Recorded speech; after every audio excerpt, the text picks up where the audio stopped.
Hey you guys, this is Denise Diane. I have done the stupidest mistake. I've made a mistake and taken the wrong road.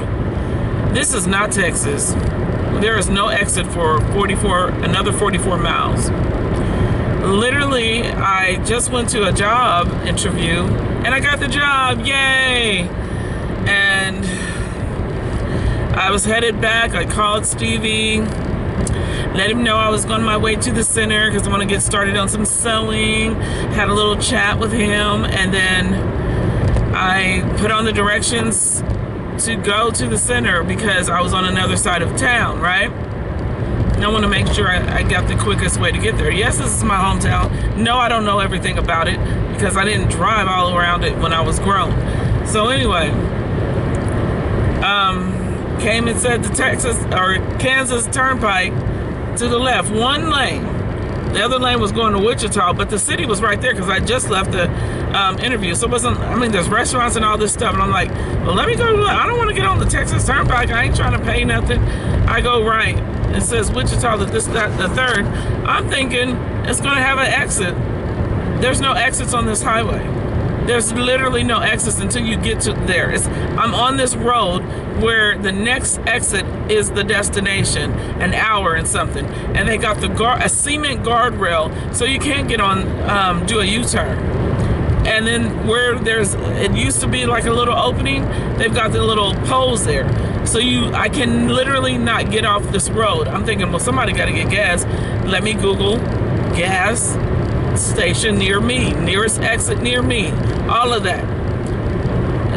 44 minutes and yeah, and counting down. There goes one, and you can't turn around. Continue on I-335 south for 9 miles. Ooh. Okay, it says I'm 45 minutes away, but this says 9 miles because I put in gas station. Praise God. I'm telling you, if one of those little slots don't have poles, I'm gonna make a U-turn. Well, I'm lying because there's some 18-wheelers. There's another one. I'm not chancing it. I'm letting everybody go around me. I'm going 65 miles an hour in a 75. My little Toyota is getting blown around. I'm on the Santa Fe freaking trail. Wabaunsee County line. Oh my God. I was just in Topeka around all these restaurants and places. I should have just stayed on the regular road and went through the traffic stop lines. But no, the directions told me it's Kansas Turnpike. I'm like, why would I need to do all that? I'm thinking I'll get this way and there'll be an exit and you can go around. Mind you, there's a whole bunch of overpasses, so there's traffic. There's a whole road. There's nothing to get to the thing so I can turn around and get on the other side. This is not Texas. This ain't Texas. They don't make it easy because there ain't no exits until you get to your destination. You're just so stuck on the road now in rain and sleet. Oh my gosh. I am blowing all around. Now I weigh a lot and the car weighs even more. Why am I getting blown like I'm a toy car? Oh, Toyota. I get it. I got it. Don't remind me. But my Toyota's good. I'm praying. I got y'all with me. I turned on the camera so I can have somebody to talk to and let you know what kind of mistake I just made. Come on, 18-wheeler, go by me because you ain't blowing me around. There's another one of them exits that's got the poles and blocked off. They blocked them all off because they literally have forced you on a road to go all the way an hour, and it said an hour and 4 minutes. When I was like, what? To the next exit? Child. So now I'm 43 minutes away. But it said 9 minutes, didn't it? Okay, 6.2 miles to exit 147. Praise Jehovah God in Jesus' name, because, and I'm like needing gas. I'm like, literally, y'all literally don't let nobody off this road until this far deep. There's not a lot of exits, y'all. Don't come to Kansas from Texas thinking you got 1,000,001 exits and entrances for the other side of the road or this side even. There's just fields and blocked off. You cannot get over there, which I understand. They don't want nobody hitting somebody from all this prairie, hills, and land. Oh my God, I'm getting blown around. Let me put 10 and 2. 10 and 2. 10 and 2. I just want to do some sewing. Okay, so today, whenever I journey back, y'all, seriously, I know about, if I upload this video, y'all prayed for me, I prayed for me, and I got it, back safely.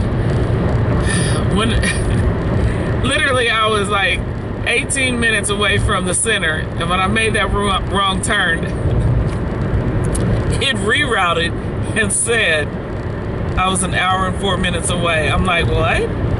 So I can't get off? Nope, apparently not. Until another 4.6 miles. Whoo, y'all, I'm getting blown away. This ain't good. But this ain't Texas. There ain't no exits. Oh, who's calling? Sabrina, my sister. Okay, I gotta answer this. Hey, Sabrina.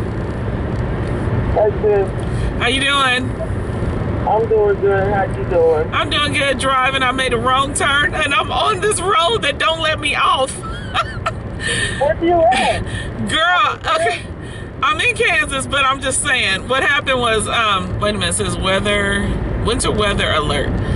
Oh, Lord Jesus. Yeah, that's why I was trying to find out if you were still trying to drive up here, because I want to make sure you live. No, I wasn't. I was heading to the center from the interview, and it said Kansas Turnpike to the left and something Wichita to the right, but I was right there by the job interview on Wanamaker, and I could see all the restaurants, and I'm like in Topeka, and I'm thinking, well, if I make this one, I'll be able to just get off the next exit. Girl, the next exit said an hour and 4 minutes away. I'm like, what? Oh my God. And then I look for the next gas station, because they have it cemented so you can't make a U-turn on the highway. And in Texas, you would have 1,000,001 exits to get off. There's no exit to get off, so I looked for gas stations, and it told me like 40-something minutes. I'm like, what? So I kept asking for nearest exits and gas stations, and so I'm supposedly 2.7 miles away from an exit. So I'm like, I had to drive almost 30 minutes to get to an exit. This is unheard of. It's nothing but Kansas field out here. Kansas, if you on a road, you just on that road until you get there. That's crazy. That is crazy. Like, and I see overpasses, but you don't have a road to get to the overpass and then turn around. I don't remember ever seeing that. I'm telling you, I've been in Texas too long, because I sure didn't drive on all these highways. I can't even imagine, because I ain't been in that part of Kansas, and so I don't know what the hell. Girl, that's what I was like. I know I'm from here, but I ain't drove around like this. I'm going up under another underpass, and tell me, there's a road from farm to farm. Yeah, I got enough gas to get there, but I'm gonna have to put some more gas money just to get back. It's ridiculous. I wasn't planning on this goddamn trip. Wow. I'm like, get out of here. And but anyway, I was gonna come, but it's like raining and snow mixed together, but it's not like bad. It's more like just mist now, because I don't see the snow like I did when I first left Tootie's. It was literally snow and rain. I was like, oh, I don't even know if I want to go to this interview, but I did. Yesterday, Sabrina, was almost 80 degrees. I know. I was out to the lake and everything. Taylor walked down the street and looked at this house. Yeah, I remember you told me y'all was walking outside. Yeah. That temperature dropped. In the car with the top down and everything. Yeah, I'm staring at the side of this road like, okay, my exit is coming up. I sure will.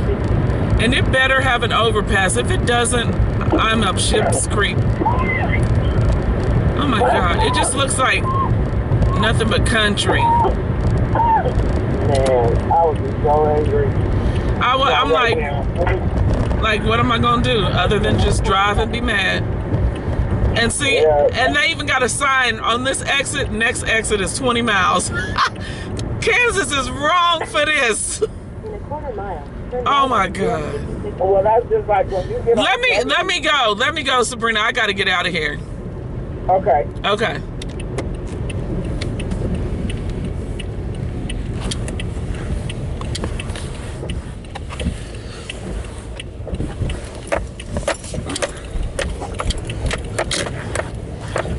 Okay, y'all felt it? Okay, so it says, hold on. I'm about to back the freak up. Because if that sign say Topeka and Kansas City, and I get on the wrong one going to Kansas City, well, I'm going to just go over to my sister's house. But I'm backing up to see the sign. Ain't nobody, this road is deserted. We're not doing this. In a quarter mile, merge onto I-335 North. Girl, bye. I'm going, yeah. Okay, so the sign says Topeka, yep, I'm on the right road. I ain't doing that wrong again. Yep. Okay. Just, hey. Yeah, okay, so it's gonna take me around. Finally, I found an exit with an overpass taking me back. Y'all. Okay, never again am I gonna think I'm in Texas. I am in Kansas. I am in my home state. They don't have 1,000,001 exits like Texas. I've lived in Texas longer, so obviously it is inculcated and embedded in whatever inside my brain's heart and mind and skin, and my car knows better and I know better, but we didn't do better. I'm sorry. I'm so sorry. I'm so sorry, sweetheart. I'm so sorry. I'm talking to my car. I am so sorry, baby cakes. Yes, Mama's gonna get us back to Topeka. Yeah, because we somewhere in a little town. It's got a bunch of hay and stuff and barns. But not today. I like the concept, but not today. Okay, so I'm going north. Good. Okay. Oh my God. So how much gas do I have now? Y'all want to see what I've been working with? Oh Lord, let's just land. Just land. Just land. Topeka, 30 miles. I told you, 30 freaking miles out before an exit. Oh my gosh. So my mileage, I got 100 miles of gas. I like when my car says that. So I'm like a quarter off of, I got a quarter tank of gas. I'm 100 miles. I'm good. I don't even have the heat on. I had it on earlier and it's still just, you know how your car, if you turn, oh Lord, I'm going over a bridge and I'm being blown around, y'all. Being blown around. So anyway, emergency assistance. It just land. Oh, and they got the land all primed for some planting. Looks like cornfields used to be right there. I'm in Kansas. What's to say when you're not in Kansas? When somebody asks me all the time, where are you from? Topeka, Kansas. Well, you ain't in Kansas no more, Dorothy. Well, you in Kansas. You ain't in Texas no more. You ain't in Florida no more. Ooh, loads of cows. Loads of beef. This is where y'all get y'all beef from. This is where you get your beef from. I don't know what y'all was saying because I'm trying to drive and stay alive. Forgive my filming. But anyway, this is road tripping. And we're on the road making all kind of major mistakes. Let's shoot, what you call those? A thumbnail.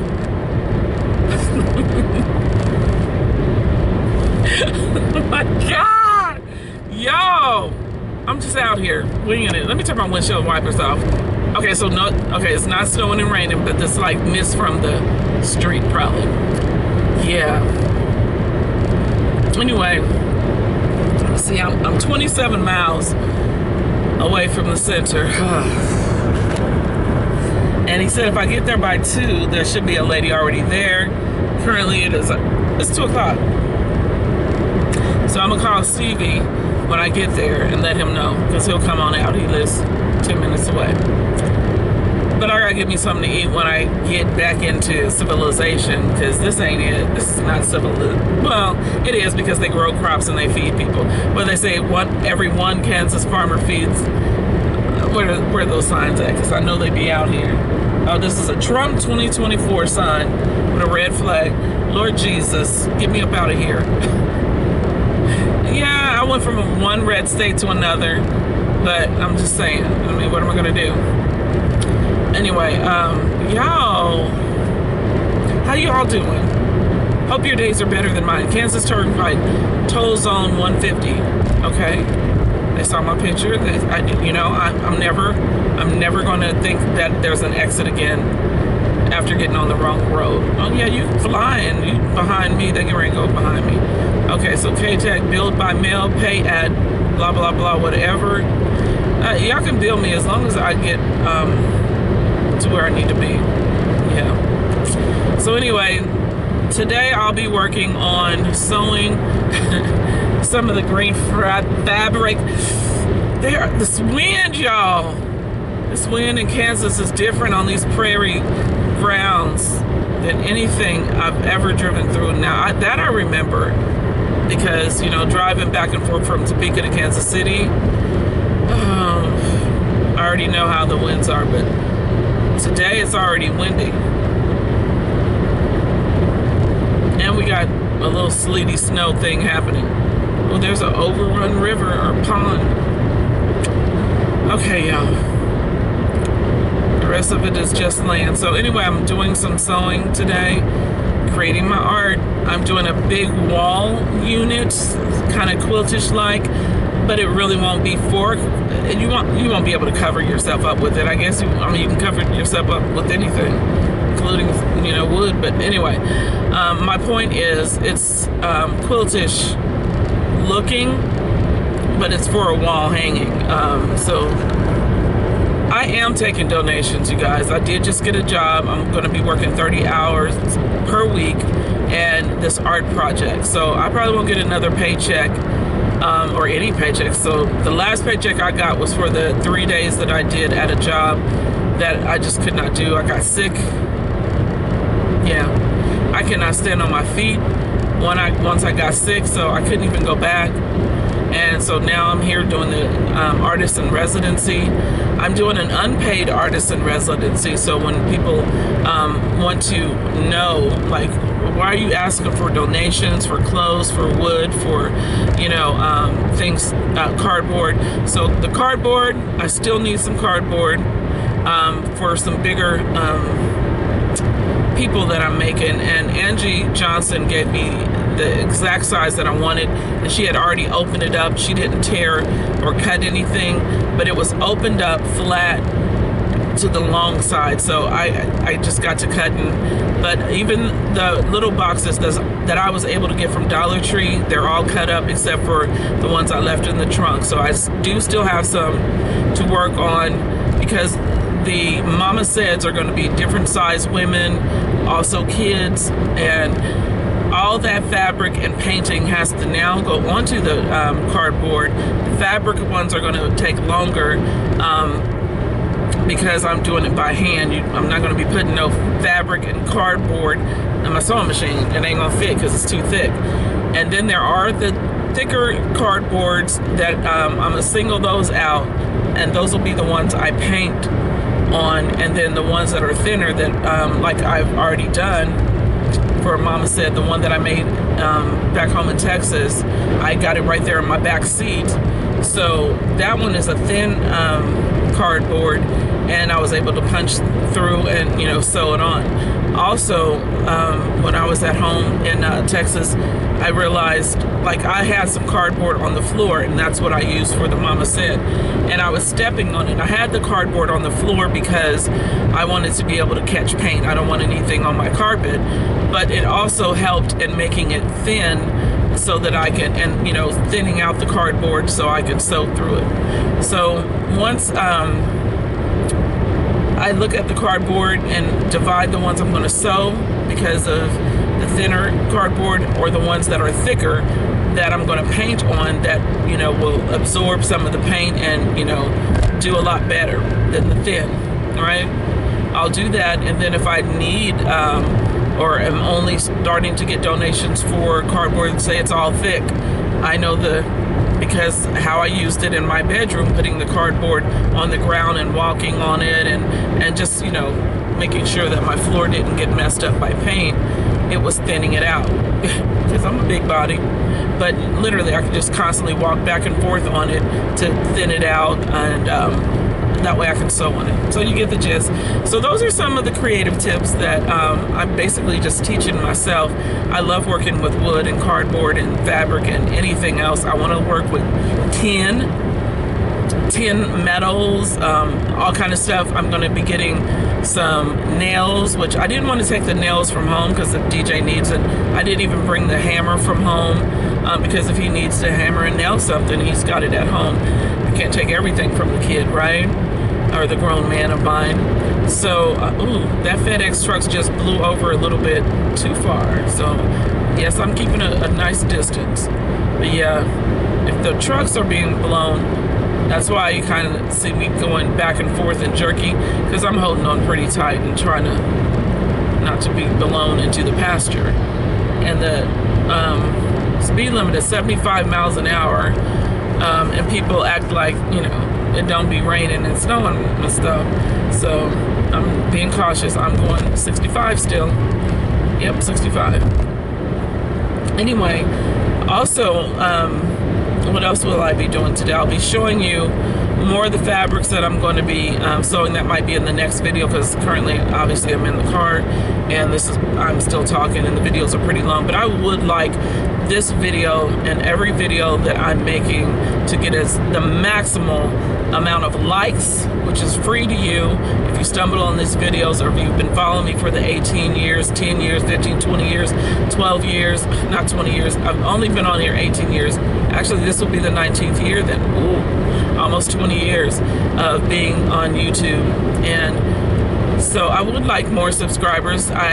Before I used to, whatever.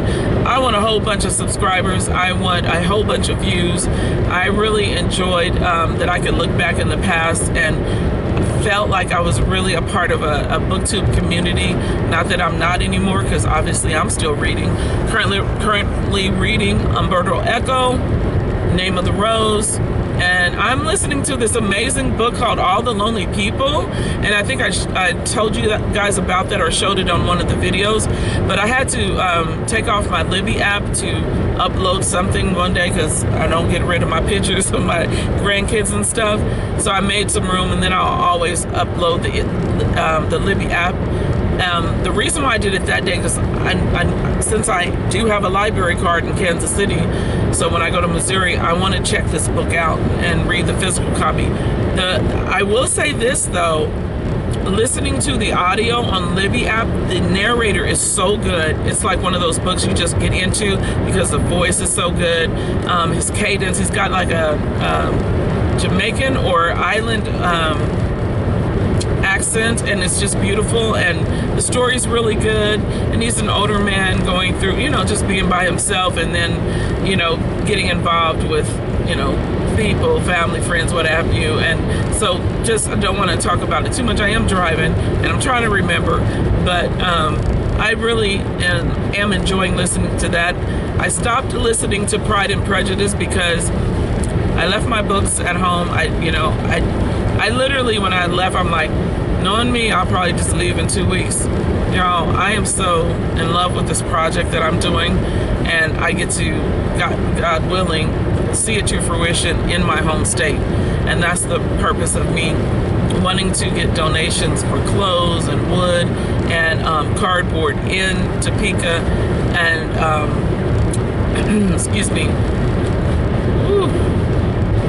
Yeah, it's picking up. At least going this way, I think it's rougher than when I was headed the wrong way. So going back to town is worse. So anyway, but as long as I'm going back to town, y'all. Anyway, having the donations be a part of my art project makes the purpose of my art project even more meaningful to me. It's all about it's a lot of nostalgia. My childhood, the mamas, my mother, my best friend's mother, my twins' mother, my just all the neighborhood mothers, the candy lady, Miss Doty, and things that they've said to us, and just watching over us and being a part of our young lives. And I think I know 100% why we as kids were, we leave when the sun was up early in the morning, get out the house. We were told to come back, or before dark, and we did. And that's a lot of time to be outside. And the reasons our parents felt so comfortable with us doing that is because we were not going to get out of line with our parents and other people's parents. And there's always watchful eyes. Like if, I go get some candy from Miss Doty and she sees me acting a fool, she's going to send me home and I'm going to go. You know what I mean?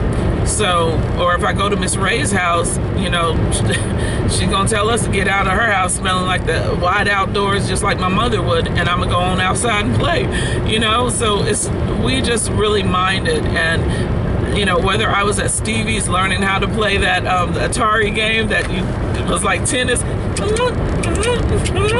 whether we were doing that or making up our own games and being creative, we were just always outside and always under the respectful, watchful eyes of our mothers.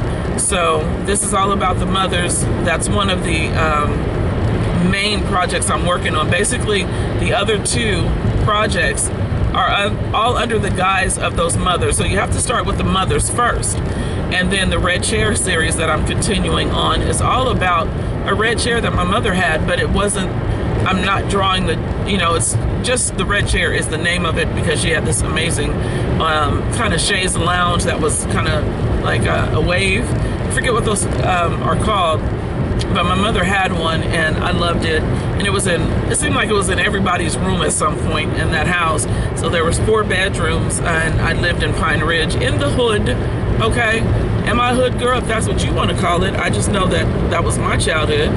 And let me tell you, East Side of Topeka, I wouldn't change it for a thing because of the people that I grew up with in Pine Ridge. I'm staying at Sandra's house, and that friendship and our bond, Tootie and Pee Wee, Niecy and Sabrina and Stevie. Those people are everything to me. That's me, my sister, my 2 friends, Tootie and Pee Wee, and of course my twin, Stephen Massey. So I'm staying at Tootie's house, and I'm working out at Rice Community Center, who Stephen Massey is the director of, and made it possible so that I can come home and create big art and do an installation show, which is one of my dreams, and I get to do that in the center. And I want to invite everybody out to come see it, and especially in the Topeka and Kansas City area for my family and friends that come out. They'll be able to see what I create from what they donated and what they poured into me and our close association of how we grew up.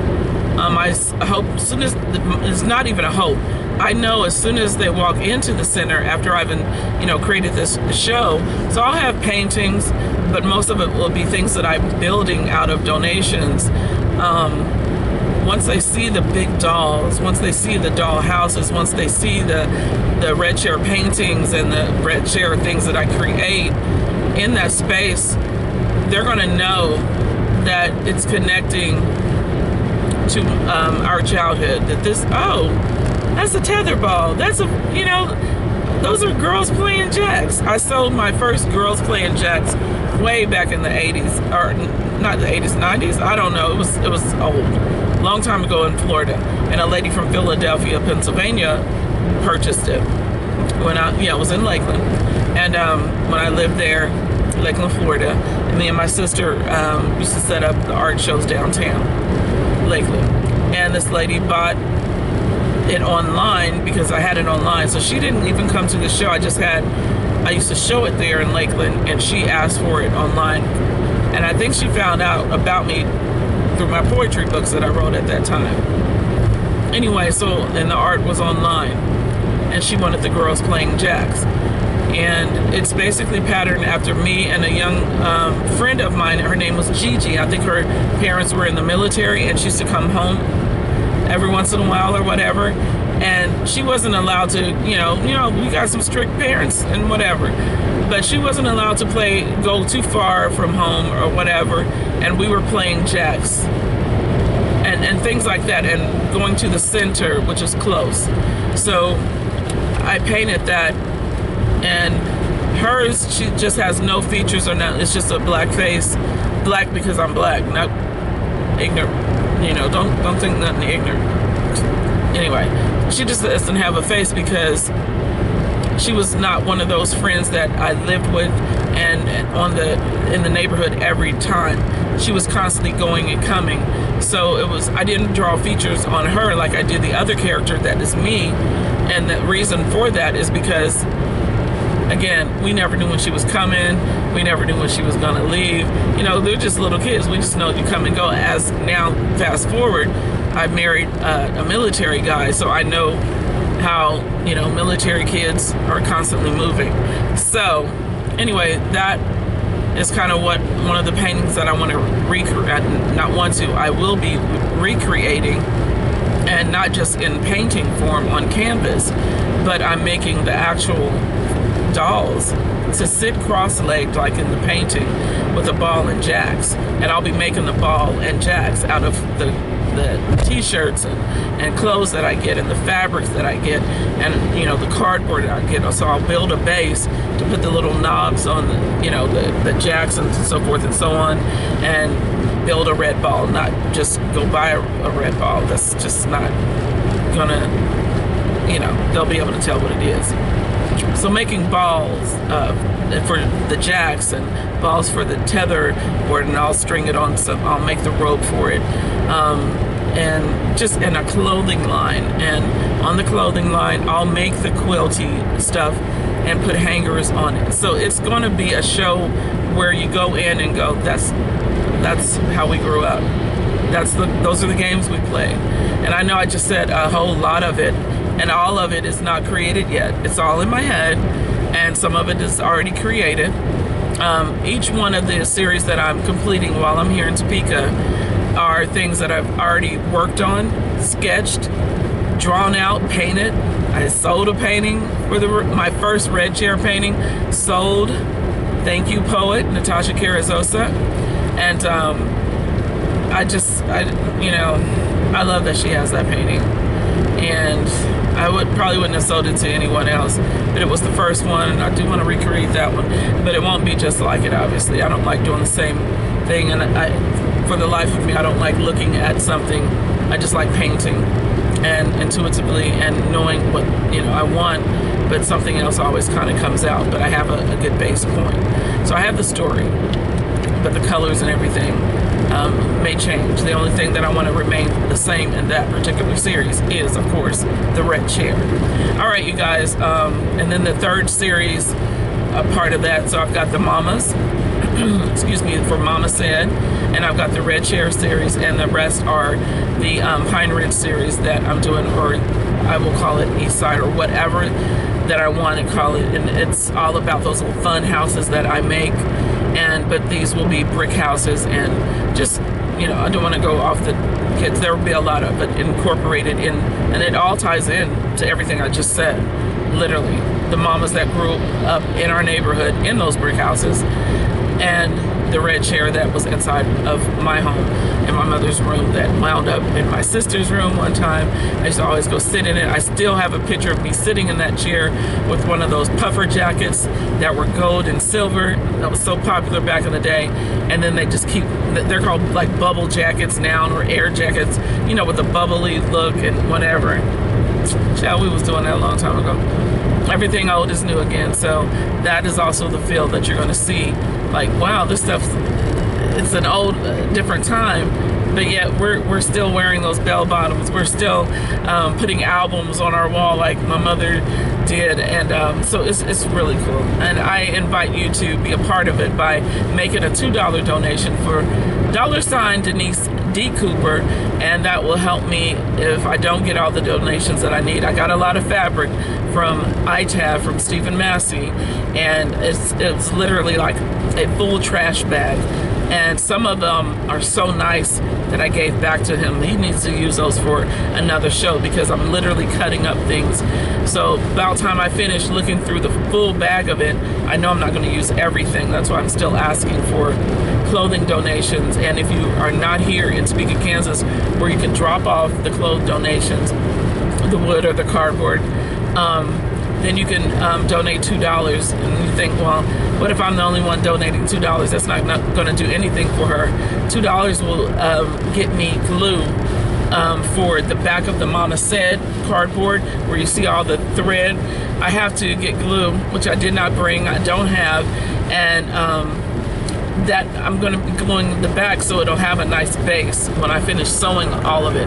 It will also $2 will go in my gas tank so I can keep going around and maybe picking up the donations or looking for donations all myself or what have you.